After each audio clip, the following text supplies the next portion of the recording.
Bonjour Julie, Pablo et Samuel, bonjour tous les petits copains. Dites-moi, vous aimez les chiens et les éléphants? Non, je vous pose la question parce que Hector, c'est un peu bizarre, mais son chien, c'est un éléphant. On va voir ça?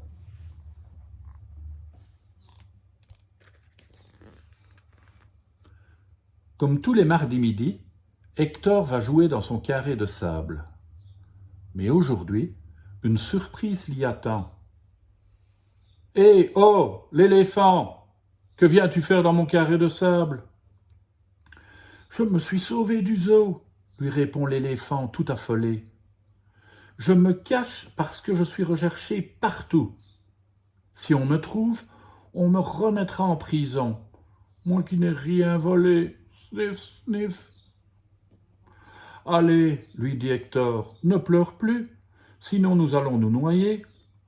Je vais t'aider à te cacher. Hector invite l'éléphant dans sa petite chambre à coucher. Il est sûr que personne ne l'y retrouvera. Sauf qu'il n'a pas pensé à sa maman. Un éléphant, crie-t-elle avant de tomber dans les pommes. Boum! Vite, dit Hector à son gros ami, cache-toi avant que maman ne se réveille. Quand elle retrouve ses esprits, la maman ne voit plus l'éléphant. Mais jour après jour, les apparitions continuent. Elle ouvre le tiroir à linge, boum! Elle regarde sous le lit, boum! Elle ouvre le placard, boum!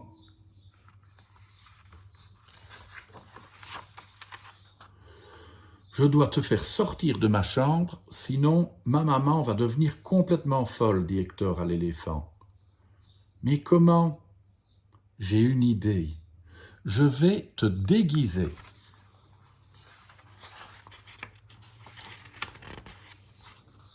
Hector est très fier de lui.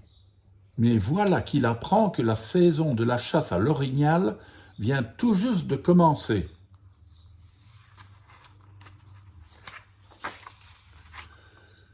Le petit garçon déguise l'éléphant autrement. Mais il a oublié un petit détail.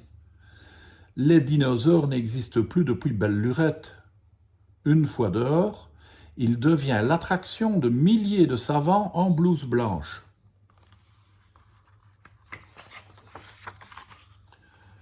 Alors Hector transforme l'éléphant en papillon. Mais une fois de plus, il n'a pas pensé qu'un papillon de cette taille attirerait des milliers de collectionneurs.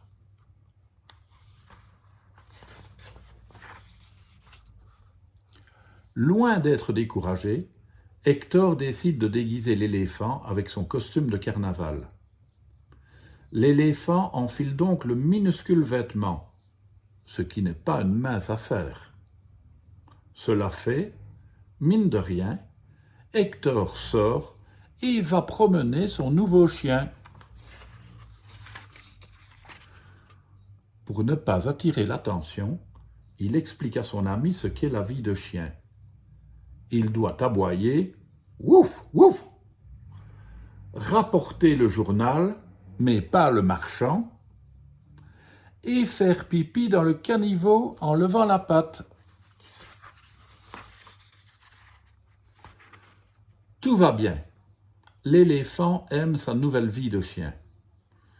Mais un jour, l'inévitable arrive. Crac! Voilà le petit costume en lambeaux.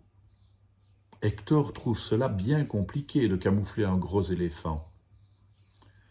Il décide donc de l'aider à retourner dans son pays, quelque part en Afrique. Il casse son petit cochon et va acheter un billet d'avion aussi énorme que son ami. De retour à la maison, il lui prête les vêtements de son papa. Je devrais dire à papa de maigrir, ces vêtements te vont comme un gant. Ils vont ensemble à l'aéroport. Hector souhaite bon voyage à son ami. L'éléphant franchit les douanes et se retourne pour lui faire un signe de la main.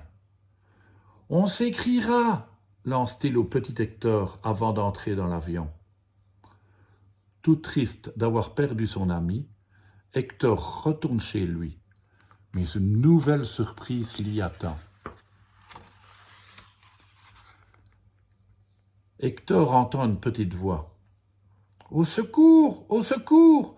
Il y a beaucoup trop de chats dans ce pays !»« Viens avec moi, lui dit Hector. Dans ma chambre, il n'y a pas de chat. »